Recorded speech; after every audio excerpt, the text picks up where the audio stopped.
হামের সংক্রমণে সিলেটে আজও দুজন এবং বরিশালে এক শিশুর মৃত্যু হয়েছে। অন্যদিকে রাজশাহী মেডিকেলে নতুন করে আরও 11 জন রোগী ভর্তি হয়েছেন। এ বিষয়ে জানাতে সিলেট থেকে আমাদের সঙ্গে যুক্ত হচ্ছেন গুলজার আহমেদ এবং রাজশাহী থেকে মারুফ হাসান। আমরা প্রথমে যাব সিলেটে গুলজার আহমেদের কাছে। গুলজার, হঠাৎ করে এই যে মৃত্যুর সংখ্যা বাড়ছে, এটা কেন হচ্ছে? চিকিৎসকরা কি বলছেন? দেখুন, আসলে গত এক সপ্তাহের কথা যদি বলি, এই এক সপ্তাহে প্রায় ৮ জনের বেশি শিশুর মৃত্যু হয়েছে হামরোগের কারণে। আমরা আসলে এটি এই যে হঠাৎ করে সংক্রমণ বৃদ্ধির কারণ নিয়ে আমরা কথা বলছিলাম সিলেট ওসমানী মেডিকেল কলেজ হাসপাতালের পরিচালক যিনি আছেন তার সাথে। তিনি যেটি বলছেন যে আসলে এখন যে রোগীর পরিমাণটা বৃদ্ধি পাচ্ছে এটি তাদের প্রত্যাশার বাইরে, এবং তারা ধারণা করছিলেন যে এপ্রিল থেকে হামরোগের যে টিকা নেওয়া শুরু হয়েছিল তারপরে কিছুটা কমবে, কিন্তু এই সময়ে এসে পুরো বিভাগ জুড়ে শুধুমাত্র সিলেটে নয়, সিলেটের যে অন্যান্য জেলা আছে মৌলভীবাজার, হবিগঞ্জ, সুনামগঞ্জ, প্রত্যেক জায়গাতেই কিন্তু রোগীর সংখ্যা বাড়ছে, সেই সাথে বাড়ছে মৃত্যুর সংখ্যা। এখন পর্যন্ত সিলেট বিভাগে 27 জনের মৃত্যুর ঘটনা ঘটেছে শুধুমাত্র হামরোগে শুরু থেকে এখন পর্যন্ত। চিকিৎসকরা যেটি বলছেন যে যারা আসলে অসচেতন ছিলেন, টিকা নেননি, তাদের আসলে বেশি আক্রান্ত হওয়ার সম্ভাবনা দেখা দিচ্ছে। আর মৃত্যুর সংখ্যাটা যে বাড়ছে, রোগের তো অবশ্যই একটা কারণ আছে। সবচেয়ে কারণ শিশুদের বয়সকে তারা একটা বড় ফ্যাক্টর হিসেবে বিবেচনা করছেন, কারণ যে শিশুরা মারা যাচ্ছে তাদের বয়স 1 মাস থেকে শুরু করে 7 থেকে 8 মাস পর্যন্ত। হয়তোবা কিছু শিশু উদাহরণ আছে ব্যতিক্রম, যে 3 থেকে 2-2.5 বছর এরকম সময়, কিন্তু অধিকাংশ শিশু 2 মাস থেকে 7-8 মাসের মধ্যে। তারা যেটি বলছে যে হামরোগে তিনি ভর্তি হলে শনাক্ত হওয়ার আগেই তার অন্যান্য জটিলতার কারণে দেখা যাচ্ছে নিউমোনিয়া হয়ে যাচ্ছে। নিউমোনিয়া হয়ে গেলে তার যখন শ্বাসকষ্টটা বেড়ে যায়, তখন যে স্বাস্থ্যসেবাটা তাকে দেয়া প্রয়োজন সেটি বাংলাদেশের চিকিৎসা ব্যবস্থা তুলনামূলকভাবে কিন্তু সকল হাসপাতালেই কম রয়েছে। কারণ এখানে যে কোনো সাধারণ চিকিৎসক আসলে শিশুদের চিকিৎসা নিশ্চিত করতে পারেন না। যদি বিশেষজ্ঞ ডাক্তার থাকেন, সেক্ষেত্রে হয়তো বা আইসিইউর যে সুবিধাটুকু আছে বা সেবাটুকু আছে তাদেরকে সেই শিশু বিশেষজ্ঞ ডাক্তারই দিতে হয়।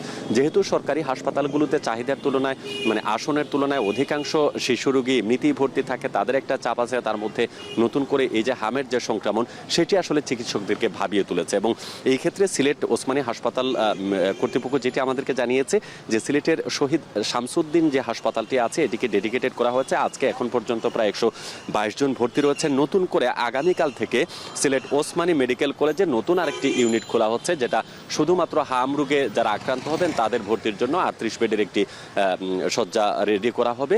পাশাপাশি আইসিইউর সংখ্যা, পিআইসিইউর সংখ্যা যাতে বাড়ানো যায় এই ব্যাপারটা নিয়েও তারা চিন্তা ভাবনা করছেন। তো এটি ছিল সিলেট থেকে আমার কাছে হামনের সর্বশেষ তথ্য। আরেফিন। গুলজার আহমেদ, আমরা তার কাছ থেকে সিলেটের হাম পরিস্থিতি সম্পর্কে জানছিলাম। এবার একটু রাজশাহীতে যাব মারুফ হাসানের কাছে। মারুফ, হাসপাতালে হামে আক্রান্ত ভর্তি রোগীর সংখ্যাটা কেমন দেখছেন এখন, আর সেবা যে পাচ্ছেন রোগীরা সেটার পরিস্থিতিটা কি, সেটাও একটু জানাবেন। আপনাকে প্রথমে একটু বলে রাখি যে গত মাস থেকে হাম রোগের উপসর্গ নিয়ে রাজশাহী মেডিকেল কলেজ হাসপাতালে ভর্তি রোগের সংখ্যা কিন্তু ধীরে ধীরে কমতে শুরু করেছে, এবং মৃত্যুর হারটাও কিন্তু আমরা দেখতে পেয়েছি যে গত কয়েক মাসের তুলনায় এখন কিন্তু স্বভাবতই অনেকটাই কম। গত 2 দিন ধরে এখানে হাম রোগে উপসর্গ নিয়ে এখন পর্যন্ত কোনো মৃত্যুর ঘটনা ঘটেনি। গত 24 ঘন্টায় আমরা দেখেছি যে এখন পর্যন্ত হাম উপসর্গ নিয়ে কোনো শিশুর মৃত্যুর ঘটনা ঘটেনি। তবে গত 24 ঘন্টায় এখানে হামের যে উপসর্গ নিয়ে ভর্তি হয়েছেন আরও 11 জন, এবং সর্বমোট এখানে হাম উপসর্গ নিয়ে ভর্তি আছেন 100 জনের মতো রোগী। তবে এখানে বলে রাখি যে হামের উপসর্গের নিয়ে যারা ভর্তি হয়েছেন তারা প্রাথমিকভাবে তাদের যে চিকিৎসা সেবা সেটি আসলে নিচ্ছে। নেওয়ার পরে যদি কখনো মনে হচ্ছে চিকিৎসকের যে আসলে এই রোগীর জন্য আলাদাভাবে আইসোলেশন কিংবা আইসিইউ এর সুবিধা প্রয়োজন, তখন তারা তাদেরকে হামের জন্য যে আলাদা ওয়ার্ড করা হয়েছে সেখানে তারা ট্রান্সফার করে দিচ্ছেন। পাশাপাশি প্রথমেই তারা শিশু ওয়ার্ডে তাদেরকে রাখছেন, তবে তাদের ক্ষেত্রে একটু ব্যতিক্রম করে রাখছেন। বিশেষ করে যারা উপসর্গের আওতায় বেশি আসছেন তাদেরকে আলাদাভাবে ডাকা হচ্ছে, কারণ এখানে প্রতিদিনই কিন্তু অনেক শিশু কিন্তু ভর্তি হয় শিশু ওয়ার্ডে, যাদের জন্য আলাদাভাবে সুরক্ষার জন্যই মূলত হাম উপসর্গ যারা আছেন রোগী তাদেরকে আলাদা করে রাখা হচ্ছে।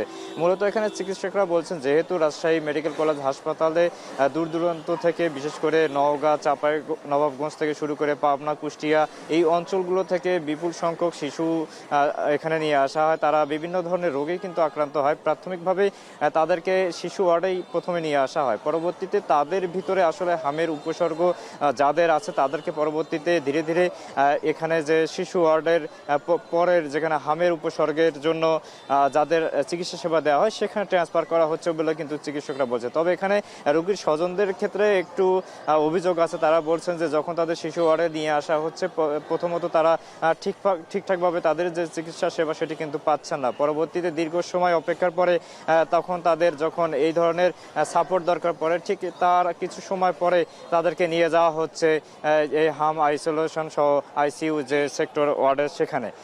তাদের এবং স্বজনদের অভিযোগের পাশাপাশি এখানে চিকিৎসকরা বলছেন যে তাদের সার্বক্ষণিক যে চিকিৎসা সেবা সেটি প্রতিনিয়ত তারা চালিয়ে যাচ্ছেন, যাতে দ্রুত সময়ের মধ্যে এখন যে ধরনের রোগীরা ভর্তি হচ্ছেন এই সংখ্যাটাও যাতে কমিয়ে আনা সম্ভব হয় এটি তারা চেষ্টা চালাচ্ছেন। আরফিন, রাজশাহী থেকে হাম উপসর্গ নিয়ে রোগীদের ভর্তির এই ছিল আমার কাছে সবশেষ খবরাখবর।